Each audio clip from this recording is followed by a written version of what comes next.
In this episode, we review our experiences of Pride Month here in Portland, Oregon. And we have fun comparing it to our previous experiences in Long Beach and Los Angeles, California. I'm Sienna. And I'm Toast. We're partners in love, life, and music, and we've been together since 2001. With each episode of this podcast, our goal is to help our fellow LGBT community members lift their lives to the next level. Hi, everyone. Hello, and welcome to this episode. We're looking forward to just hanging out and talking about Pride Month, which was last month, we know. Yes. June, Pride Month. Yes, but this will be a nice, fun, light episode for you all. So if you don't have a beverage, go get one. We have coffee here and tea while we're doing this podcast. But today we are going to share with you some of our experiences. We did attend the Portland Lesbian Choir concert called Come Together. We also... Come together in times like these. In times like these. Sorry, I forgot that part. We also attended Portland Pride. Yes, and the parade, and the festival. It was awesome. We're going to share more about that. And last, but definitely not least, we are going to share about our experience at the Oregon Zoo Amphitheater. Yep. Because that was the venue for a concert by the Gilmore Girls, which we know it wasn't officially presented as a Pride event. But it is. Come on. Come on. Okay. All right. We saw a lot of family there. Okay, so before we get into that, though, all of that stuff, we just wanted to do a quick thank you to A Rose Pearl. Yes. Oh, my gosh. A Rose Pearl. That's a lovely handle. I think I need to know this person. Okay. Well, they were so nice and they left a review for this podcast on iTunes, and it was titled, Welcome Back, Sienna and Toast. And they said, Sienna and Toast may gear their show towards the LGBTQ community, but their inclusive message, coupled with their positive and loving energy, always boosts my mood and makes me hope the next episode will be out soon. Thank you so much, Rose Pearl. We really appreciate it. So sweet. Yes. And please connect with us, send us an email, or find us on Instagram. You can message us at Sienna and Toast on Instagram.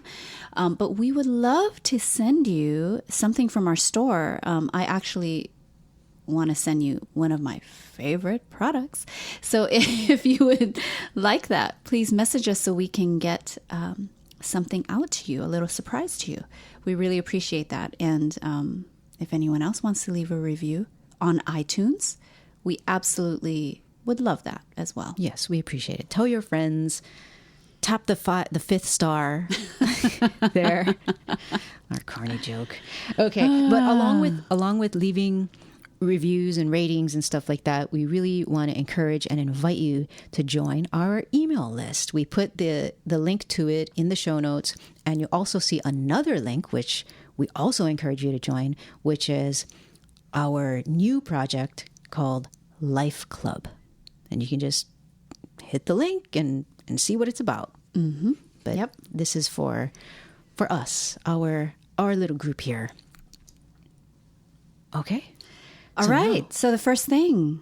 Okay, so we found out about the Portland Lesbian Choir because one of our amazing listeners from way back, Ruth invited us to one of her performances earlier this year, and we couldn't make that one, unfortunately, but we definitely made their spring performance called Come Together in Times Like These, the Portland Lesbian Choir. And, okay.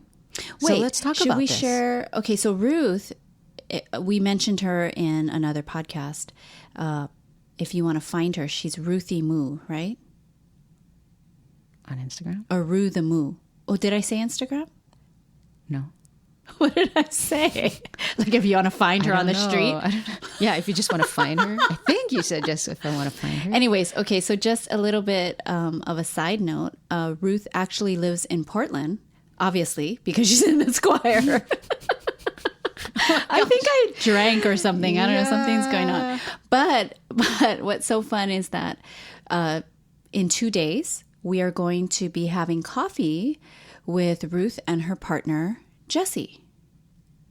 Do you know that we're doing that, Toast? Yeah, I recall that being scheduled into our calendar. I am the schedule keeper. Yes, Sienna is the social director. Yes. Okay. Anyways. You know how that is in relationships, right? One person always does the laundry, but and the other person always folds it. And but one it's person practical, you know, makes things efficient, totally. right? Yeah. Okay, so now we're so off of what we're going to talk about here. So why don't you take it? But now I'm you just all know talking what's about on all our kinds of social things. calendar. Yes. Well, this concert occurred at a Catholic private school. Yes. Right? Very cool. Yes. It brought it. I had some flashbacks of my Catholic school life, but it was so wonderful to be in a sea of singing lesbians. It really was, because since Toast and I have been here, this was probably our first lesbian infused event. Wouldn't you say? Yes. It was, right? So it was very nice. So like how we have said many times on so many different podcasts, to find your people. Again, you know, we felt the power of that, being amongst your peers and people of support. And it was just so powerful. And we're always, you know, reminded of that whenever we find ourselves in these types of events. So we definitely got our dose in June for Pride Month. One of the things that you want me to stop so you can talk, because you're hurry up. No. One of the things, though, that was pretty cool, although I did have some mixed feelings about it, was their gender-neutral bathroom. Yes. Okay. So first off, you have to imagine this concert took place in the auditorium of a private Catholic school, and it was super, super well attended. In the lobby area, in the auditorium itself, shoulder to shoulder, wall to wall people, which was fantastic. It was fantastic, but then we also couldn't find Ruth. Right. Super crowded. And for some reason, we quickly found that the women's bathroom was locked, but that the men's bathroom had a paper sign placed over it that said gender neutral. Mm-hmm. So obviously, everybody, hey, just use this one bathroom. Yeah. Which was kind of problematic because of the number of people there. Right. But I have to say, I was very excited that, wow, look, here's a gender-neutral bathroom, that they would put that sign there. Right. But then I had to go use the bathroom. And then when I went in there, I guess what I wasn't expecting was that there would be men at the urinals. Mere feet away from you. Yeah. Yeah. And so you were talking like 4 feet away from you. Yeah, were men 4 using feet away. the urinals. Right. Yeah. Which, you know, on one hand, it's the most natural thing in the world that everyone is just peeing, and you're either peeing or waiting to pee. Natural, right? We all pee. But then, you know, I ended up turning and facing the wall, because I felt... Well, you don't want to see the cross section of a man urinating. Well, I felt like, am I making him uncomfortable? And yet I'm uncomfortable. So I ended up facing the wall, and I didn't know if that just made the whole situation more uncomfortable. Trying to give him privacy. Kind of, you know. So that was my first experience in a makeshift gender neutral bathroom. But I did absolutely appreciate that they did that. Yeah. I thought that was very nice. I think that, and that's everyone, great. and all the men were respectful, and they're smiling, and that was just before the concert. Right. So let's talk about the concert. Or actually, you know what? Here we have the program right here. Mm-hmm. I'm going to read just about the Portland Lesbian Choir, because just about them is inspiring. Okay. The Portland Lesbian Choir performs music that affirms the value of all people respecting diversity among members. We provide a supportive setting where music making is a positive experience. We offer opportunities for members to grow in their musical skills and gain confidence in their singing ability. Singing together teaches us to listen and grow in harmony. This fosters a strong sense of community among members. Portland Lesbian Choir is a non-audition choir. I love it. Me too. I love it. And just for a visual, they all were on stage wearing black with just this beautiful rainbow-colored scarf. And they wore it, however they wanted to. But it was just such a sight. And yes. What I loved was how they went on stage, because they entered. Oh, yes, that's they true. entered from the rear of the audience. So the entire choir filed in, and there are about I counted about 90 members. They're all listed in the program, but so they just walked down the aisle, and it took them a while because 90 people is coming in. Kind of a big number, and they filed up, and as soon as they start walking in, the audience is on their feet and clapping for them. I loved that. And the members just keep coming. It's a lot of people, right? They keep walking down 2 by 2, just like Noah's Ark, and that I found really powerful as well, because just the number of them, you just keep coming. They keep coming in to see, like, wow, yeah. Go. You know what I would love? I would love if there was a way that they could record these concerts and then have the CD available. So they could do a pre-order for the CD or buy a ticket and get the CD, buy a combo pack or whatever. Because some of these songs were so moving. And I remember... wasn't there one we were kind of like weepy about? Like, it was just so beautiful. There was one song in particular that was just so beautiful. It was a nice selection. It was. There was something for everyone, I felt. Yeah. Just to give you an idea, they did do renditions of Everybody Hurts. Oh by my R.E.M. gosh. That soloist too. A rendition of I'll Stand By You. Yeah. By the Pretenders, right? Yeah. So that event kind of kicked off our Pride Month that happened at the beginning of June. You know what? I do want to say something about it, though. I mean, it's kind of like just something that happened before. So Toast and I got there early. We went to eat right around the corner. And I have to say, okay, so we've been in Portland for how many months? I don't even know. But everyone warned us about the rain. And now, granted, I know we're in spring, and by the time you hear this, we'll be in summer. But it really hasn't rained that much here. Not right? Since springtime. But even hit. before that, the rain has been like, it's not strong rain. Like, it's just been kind of like, you can be out without a raincoat. Right. And it just comes down and it's okay, whatever. But you remember that was our first experience of being in the rain where it's raining. Do you remember that? Yeah. And we were trying to get back. But I have to say, what is so romantic about the rain? Wasn't that romantic? Us coming back and you holding the umbrella. Wasn't that romantic? Or am I just silly? Oh, I don't know. You have such a I felt like romantic memory of it. That's nice. Oh, you weren't thinking that? I thought it was there was something romantic about it, I thought. Oh. So anyways, it's not even having So to do that with just the choir, added to the evening. It did. I thought so. Love was in the air. Okay. Up next, we did attend Portland's Pride event at the Tom McCall Waterfront Park. I think that's where they hold all their larger events because we've been there many times now. That's where the Rose City Festival was. Yes. Without any roses. Yes. And right next door to that is their Saturday Farmers Market. Yep. It reminds me of Stars Hollow, on Gilmore Girls, where they have their town. Park? Well, there's the place where the town does their events. Yes. That's what it feels like. This would be that place, I think, for Portland. Yes. But Pride was unlike any other Pride that we've ever experienced, coming from having experienced LA Pride as well as Long Beach Pride. Back in the day, Toast and I performed at Long Beach Pride many times there.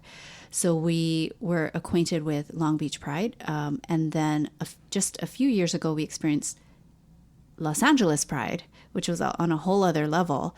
But both of these Pride events were very crowded.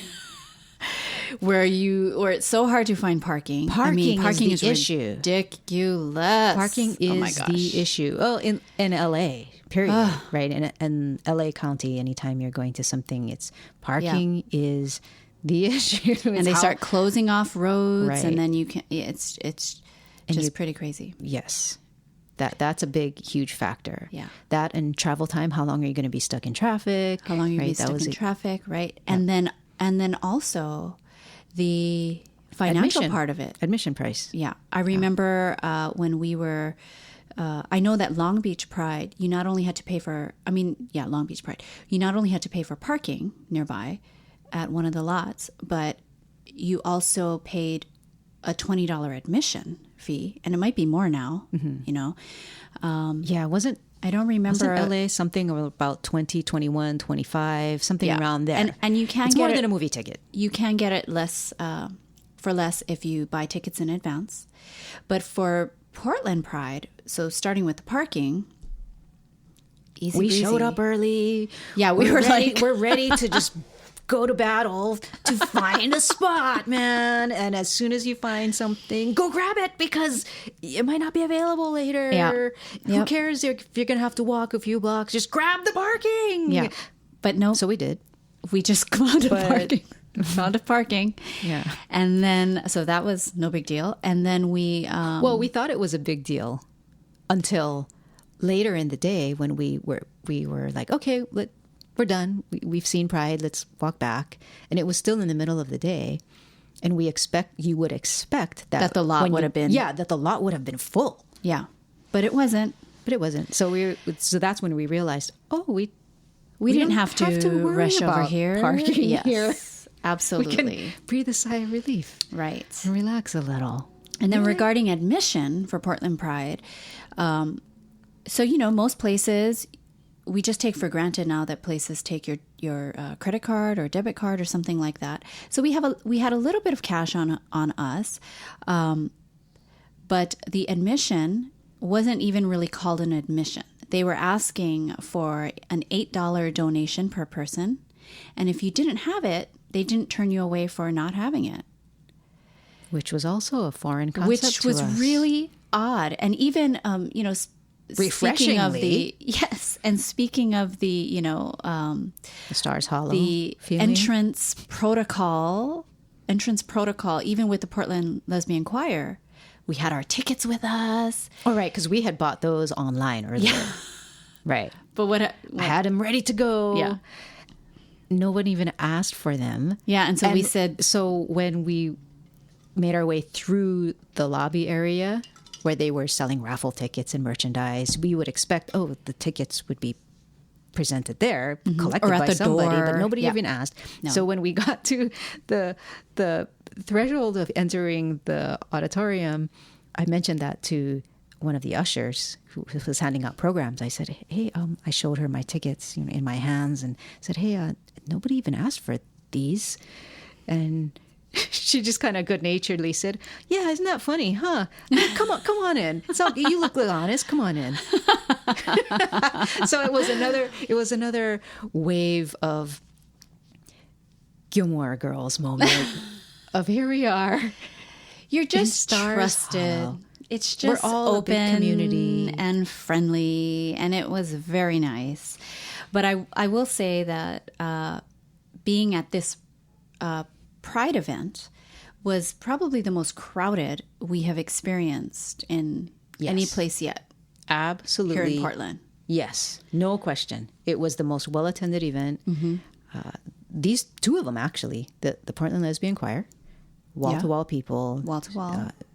It looked like a sold-out crowd. Smaller venue. And the Portland Pride. Larger venue. Tons of people. Wall-to-wall people. Yeah.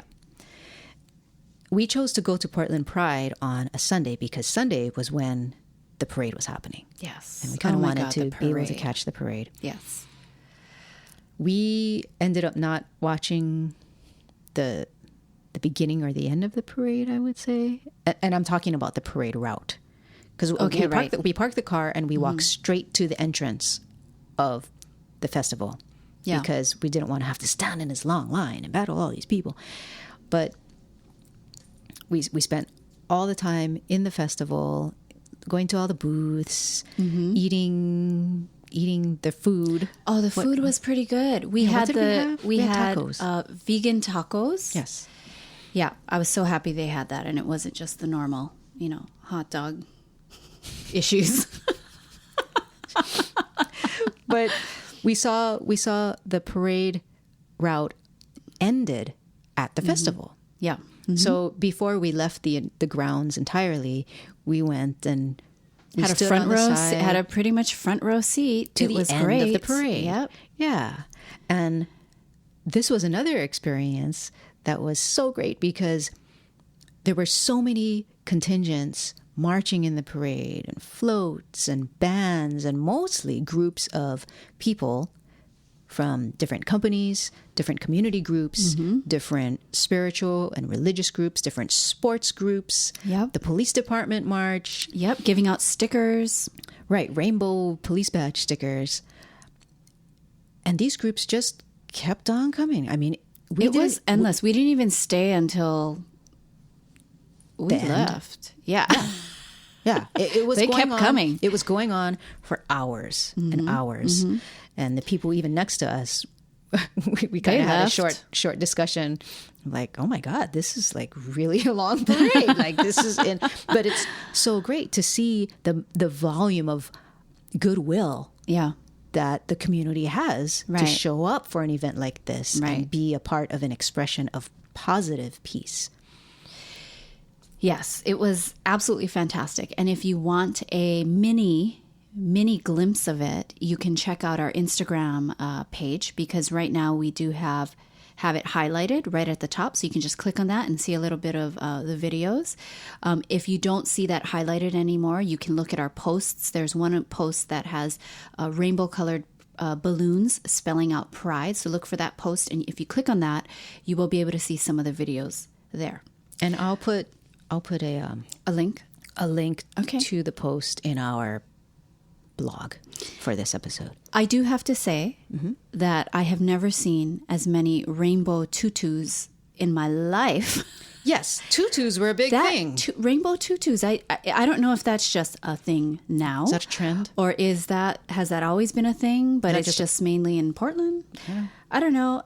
And also, okay, so in a previous podcast, we did talk about my fear of naked people, particularly naked bike ride. I have to say that there's just no escaping nakedness here in Portland, because there were a lot of free breasts. Yes, topless female people jumping around and hooting and hollering.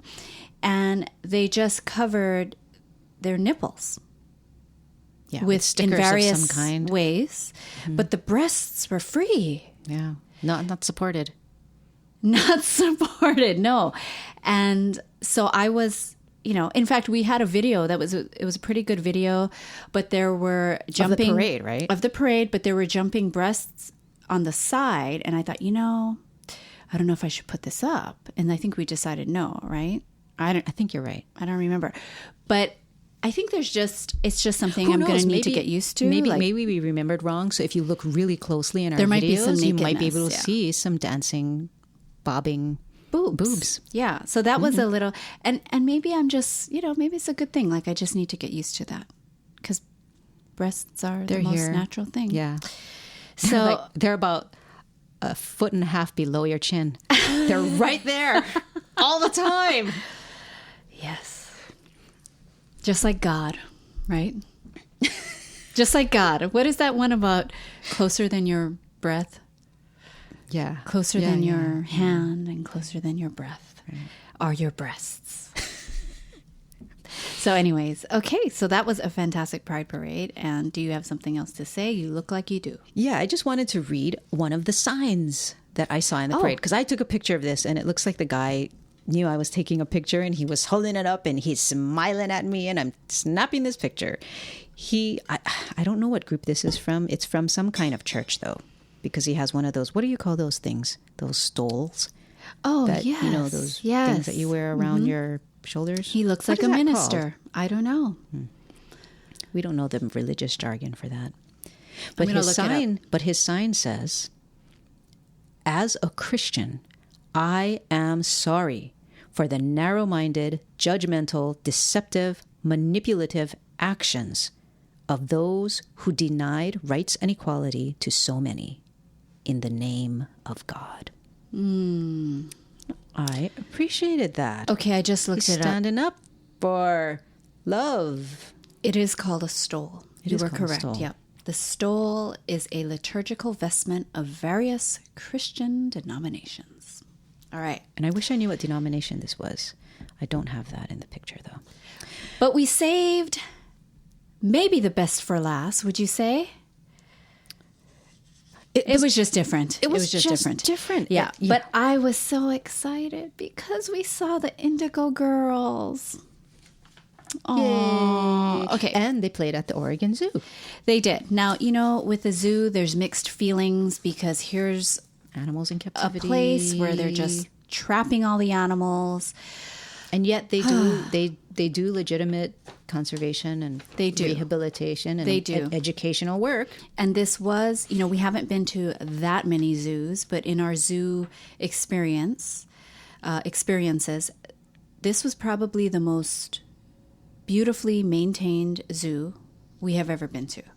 So I was grateful for that. But, okay, so here's what I got to say, because I got to explain to everyone why the Indigo Girls are so special to me. Okay. Okay, so when Toast and I first met, I'm sorry, this is turning out to be like a Lovey McDovey podcast, huh? Pride Month, yeah. So anyways, peace when pride. Toast and I first met, there were CDs. Okay, so it wasn't like so long ago, and there were CDs, but what wasn't common was to be able to copy a CD writer, right? So in order to put your music on a what? There was no Spotify. Napster was big. I never used it. Yeah. So, but Toast... That's to give you an idea. Toast was at UH at the time. University of Hawaii. And she had some access. So what she did was she made me a mixed tape. How many of you guys remember mixed tapes? Mixtape. Oh my God. Okay, so she made me a mixtape. And this was when we weren't like together. We just knew we had this common bond and philosophy over music. And she was living in Hawaii at the time. I was already living in California at the time. And she sent me a mixtape that included, or I think it was primarily, all Indigo Girls songs. And I had never heard of them before. And she had been a lesbian for years. What's up with years? that? Like years, people. And I didn't. It's not like, oh, I just don't know their music, but I've heard of them. I had not even ever heard of them in my life. Well, because your music was more like R&B, right? Yeah, like I guess so. Babyface and Michael Jackson. I guess so. Well, Well, here's what I will say. Folk wasn't something I had listened to. Country, nope, not anything I listened to. Folk rock, not anything I listened to. So when I got this tape, I just died because I hadn't experienced such powerful music, I would say. I hadn't experienced love and appreciation for the lyrical value of a song, because for me, first hit for me, what reaches my heart the most and instantaneously is a melody. And I think that's where my strength is. Like I have more strength in creating a melody, writing melodies. Where Toast's I think love, wouldn't you say your love is for the lyric first, and that's more your strength? I think so. Yeah. Which makes us a good team. But so I have all of these memories of when I first got introduced to the Indigo Girls, and then their CD that came out right after I was introduced to them would be Become You. And when I got that CD, like top to bottom, listening back and forth, and oh my God, just dying. So,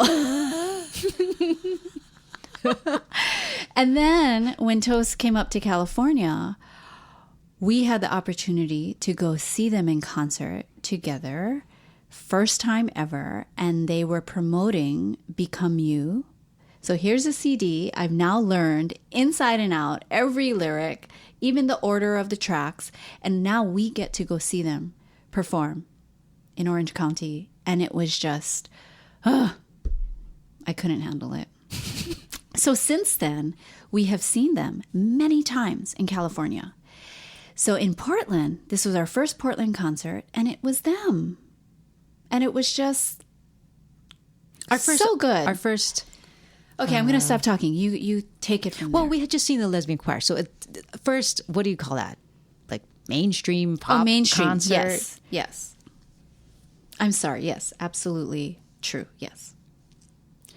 Okay.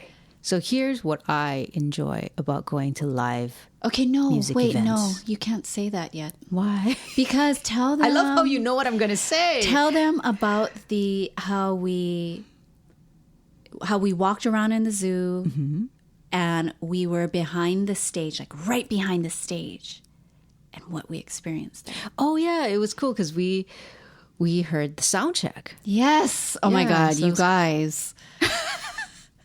Being able to hear someone's sound check is just, if you're a fan, you want to hear someone's sound check. Yeah. It was fun. And we tried to take some video with the sound playing in the background while the wild animals are there, you know. But the video didn't turn out great. And then I also had the thought of like, well, you know, would I want somebody to like document and publicize my sound check? Probably not. It's a sound check. I'm checking stuff. That's not my Oh my God, that's true. You know, so that kind of made me decide, never mind. I'm not. But I posted it. Oh, you did? Yeah, I did. I didn't think of it like that. Maybe I should erase it. So then it was also their tour bus. Oh yeah, we saw the tour bus. Yeah, we saw their tour bus. And then what was great is that the venue is just an open air amphitheater. Oh my God. Right? And it was perfect so weather, not too cool, not too hot. It was twilight. Oh my gosh. Love that. I have so much to say. The food trucks. Yes, thank you. The food trucks were there to serve us whatever our dinner of choice. We chose some Asian fusion, but they had Indian, they had American. Pips Donuts. They had Pips Donuts and chai. They had espresso. Yeah. They had wine. They had all kinds of things there. And what's interesting in Portland is that it stays lit for so darn long. The whole concert was practically lit. I was wearing my shades the whole time, even after the sunset. And they hadn't started playing until 8 p.m. Right. Yeah. So it was just the two of them, right? Amy Ray and Emily Saliers. And Lyris Hung. Who is a bad ass. On various stringed instruments, primarily violin. Oh my God. And Lucy Wainwright Roche on backup vocals and guitar occasionally. She was a fantastic opening act. She was fantastic. She was great. Loved her. Really, really great. But yeah, no percussion. I was kind of surprised by that. I know. I thought, somebody's going to play percussion. Yeah. But no. Plus, they have such great percussion on their recordings. Yes, that's one of the things I really appreciate about the production on it. It's very creative percussion. The mixing of the audio was pretty good. Superb. I could hear every instrument that I saw on stage, which is great. A pet peeve of mine is going to a concert and let's say you see 5 people on stage, but you're only hearing 3 instruments. What is up with that? I hate that. But no, you could hear everything. Sometimes I did feel the violin was way too loud. Yeah, for some of it. Mm-hmm. And some of them. And it seemed like the audio engineer was not super familiar with the vocal arrangements because you know how they'll trade music. off who's singing the lead and who's singing background just mid-song or mid-phrase. The adjustments were not made for that all the time. But You need someone who's what? like totally... Who's super familiar Yes. with the arrangements. Yeah, it's beyond just getting a generic mix right. Yeah. But it was flippin' fantastic. Totally it was so appreciate. good. It's always about, it always comes down to the energy of it. Yeah. Right? The energy of being there in that live setting. And it And we were frickin' sitting... fantastic. We were sitting... Flippin'-tastic. We couldn't have sat next to a nicer lesbian, right? Right. She was making conversation. Just She the right asked amount. us, she went to get herself a hot dog. And when she sat by us, she said, I hope I'm not offending you. Is it okay that I'm eating this here? Are you vegetarian? Are you vegetarian? And we have never been asked That's that. a Portland. That's ever. a Portland kind of comment, maybe, huh? I don't know, but that was That's just a really very nice of her. enlightened and- lesbian comment. So we you said, know- yes, we're vegetarian, but not that kind of vegetarian. It's kind of like saying, yeah, I'm Christian, but not that kind of Christian. Exactly, Toast. Exactly. But I wish we would have gotten her information because I would like to be friends with her. Well, we send her good thoughts. Yeah, that's good. All right. I mean, there's so much more we could say. But that's Like what? with the events. Like, there's so many different things we could still say about the Portland Lesbian Choir. Like the person that was rapping, that was like, wow, that was so exciting. There's so much we could say about Pride event, like Pet a Pussy today. And so much more we could say about the that's concert. right. We missed the pet a pussy. Kittens. You could pay to go and pet kittens. That were up for adoption Up for adoption. in yeah. one of the and booths they were just, at the Portland Pride event. Yeah. But they were protected in the back, so it wasn't like, as stressful as maybe it could have been for them. Oh, you know But- what? Okay, that reminds me. Something I appreciate about Indigo Girls is they are activists. See? That's what I mean. There's And- so many more things you could say. And we will put in the show notes the people the organization they were working with at the time is called Moms Demand Action. It's a gun control group, sensible gun control laws. So we can put that link up. Wait, can I see? There is a lot, Toast. Okay. Okay. So what I loved is that Amy at the end thanked the animals. I love that because we're in their space. I mean, what's become their space. Yep. Right? Yep. And she thanked the animals. She didn't just thank us for coming to the event. She even thanked the animals. And I'm like, oh my God, that's our people. She's our person. All right. So happy post Pride, Happy post Pride. and check out our show notes for links to join our email list, for the links to join the Life Club waitlist, which is our other separate So project. excited about that, you guys. So this is Sienna. And this is Toast, telling you to love life and live free.